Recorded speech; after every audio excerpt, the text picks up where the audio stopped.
There's a psychological model called Maslow's hierarchy of needs. It outlines the basic human needs in life, things like food and water, physical and emotional safety. Without these foundations, a person would live in misery and lack any real sense of happiness. And one of the levels in this hierarchy is social needs, the need to belong, to connect, to feel part of a group.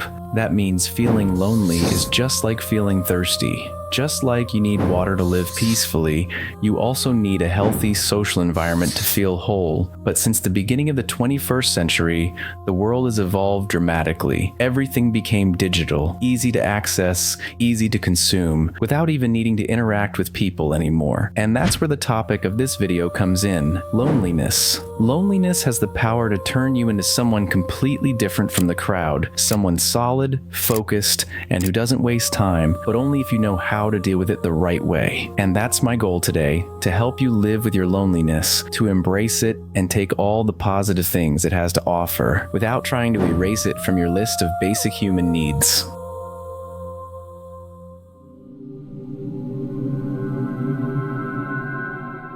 First, you need to understand the difference between being lonely and being solitary. And in this chapter, you'll learn exactly what I mean by coexisting with your loneliness. There are two people. The first is lonely, the second is solitary. The lonely person starts their day by grabbing their phone the moment they open their eyes. They begin scrolling through social media, bombarded with unstable waves of dopamine. They keep switching between apps, watching other people's achievements, and end up feeling worse about their own life and situation. Meanwhile, the solitary person wakes up, makes their bed, brushes their teeth, and checks their to-do list for the day. By now, the lonely person has finished their virtual tour through the apps and heads for breakfast, probably grabbing something full of calories and sugar without even thinking about their health. The solitary person, on the other hand, finishes a healthy breakfast, sits down at their computer, and starts working. They might not be satisfied with their financial situation, but they know it won't last forever, and they believe they'll find a way to change it. They complete their task list for the day, reward themselves for their effort, and end their day feeling fulfilled. The lonely person, their entire day becomes consumption. They know they're in a bad place, but they blame their circumstances instead of acting on them. So, to sum it up, the lonely person is sad. The solitary person has made peace with their solitude. Being alone doesn't automatically mean being sad or aimless. To truly live with your loneliness, you must become solitary, not lonely. And to reach that state,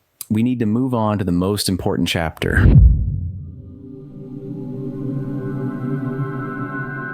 When we talk about someone who is alone, we often picture a person who is depressed, sad, disconnected from any group, and stuck in the same daily routine. But this confusion between loneliness and sadness is actually the main reason you suffer when you're alone. Loneliness itself isn't the cause of sadness, it's how you look at it that creates pain. The real problem lies in your mindset and way of thinking, not in the loneliness itself. That feeling that life is slipping through your fingers, that you're not really living, that doesn't come from solitude, it comes from your interpretation of it. And this phase of loneliness you're going through right now is not going to last forever. It's just a temporary stage, and life won't always be like this. Most people who feel this way are usually teenagers or young adults who believe that the moment they're living now is permanent and will never change. But trust me, a time will come when you'll actually miss this solitude. That time you spend alone can be used for your own good, to grow and reflect. The sadness you feel isn't caused by being alone, it's just that your loneliness brought that sadness to the surface. Now listen carefully, because this part is really important. Imagine two people who work the same job with the same salary and both hate what they do. The first person, after work, he goes with his friends, smokes, jokes, laughs, just having a good time. The second one goes straight home, stays alone, smokes alone, and spends the evening alone. Both of them have the same job and the same dissatisfaction. Both are slowly damaging their health by smoking, but the difference lies in each person's environment. The first one, surrounded by friends, is distracted and doesn't reflect much, but the lonely person thinks about his situation and his future. From the moment he gets back, he keeps thinking, I need to go again tomorrow to that exhausting job. He starts to see all the downsides of his life and thinks about his job and his small income. He is dissatisfied with his situation and his work, looking at his current state while hating the cigarette in his hand. The difference between these two people is that the first one, since he meets his friends every day, laughs and enjoys himself, doesn't see the negatives in his life. He doesn't see that he's in a bad situation, that his health is deteriorating, or that his financial condition is declining. But the other person hates his life because of his situation. The reason is that the lonely one, his loneliness made him think and suffer, while the other, thanks to his friends whom he enjoys and laughs with, never paid attention to his reality. That's why we associate the lonely person with sadness. Not because he's alone, but because that solitude made him pay attention to himself and his life. It made him see that he's achieving nothing in life. This is the relationship between loneliness and sadness. Loneliness is what brings all the negatives of your life in front of you.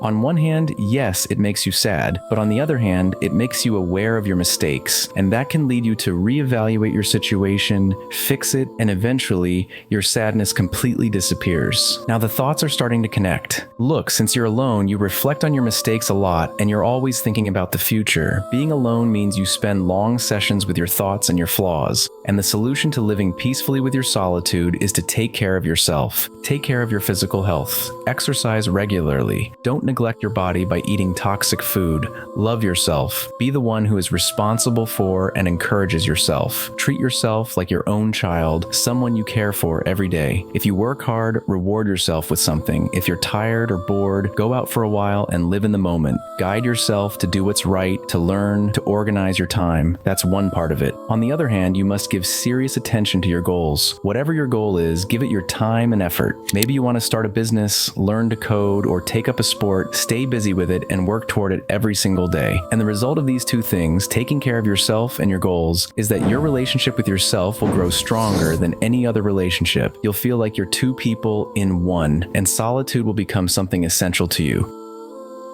Being alone forces you to face your flaws and problems, which might make you sad, but the solution to that sadness is to solve your problems. And the way to solve them is by taking care of yourself and your goals. Eventually, your problems will start to shrink, and you'll begin to love spending time with yourself. This is the power of solitude. It's what can make you different, unique, and successful, unlike most people today. Go back to the earlier example. The person who was hanging out with friends wasted his time, but he temporarily got rid of the negativity inside him and just moved on with life. But the person who is alone, to get rid of negativity, they pull it out from the root. That means it contributes to their productivity, their work, and their self-relationship. If you treat your solitude this way, believe me, you'll become a whole new person. But when I say alone, I mean truly alone, not spending your whole day watching shows, playing games, or scrolling social media. That might distract you from your problems, but it won't solve them. In fact, it's worse than being distracted by your friends. Soon, your problems will only grow, and to avoid them, you'll keep turning back to your phone. It becomes your only escape, and eventually, you become addicted. So to experience the benefits of solitude we've talked about, you need to treat your phone or anything entertaining as a reward at the end of the day or at a specific time, because these things are obstacles to your personal growth. Meanwhile, solitude is an incredibly powerful motivator to help you improve yourself in almost every area of your life. If you search online for the topic of loneliness or read any articles about it, you'll find that most advice revolves around the idea that you need to build meaningful relationships, connect with people, and share your thoughts and feelings with others. And while this is mostly true advice, don't you already know that? Don't you already understand that you need to build relationships and connect with others? It's common sense, but nowadays it has become difficult to find friendships that share the same values and mindset, and that's completely normal in this era. In fact, many people have plenty of relationships yet still feel deeply alone in the end. My friend, loneliness is coming for you whether you like it or not. It's unavoidable, but what you can control is the outcome of that loneliness. Will you use it to build your future, or will you waste it like most people today? But as an important side note, never underestimate the value of building meaningful relationships. It's a key factor for success in any field. Look at any successful person today. Most of them are introverts, people who actually prefer being alone rather than around others, but they've mastered the ability to be social when needed. They've learned how to influence people, how to talk to them, and how to win them over. So don't underestimate this skill. Learn it, master it, and keep improving it, because no matter how much you love being alone, you'll still need social skills in your daily life.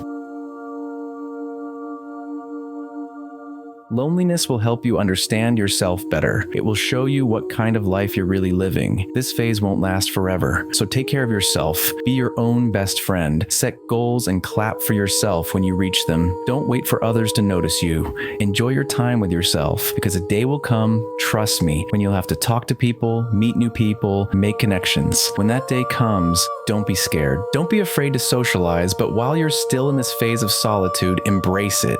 Live with it. Learn from it and grow through it.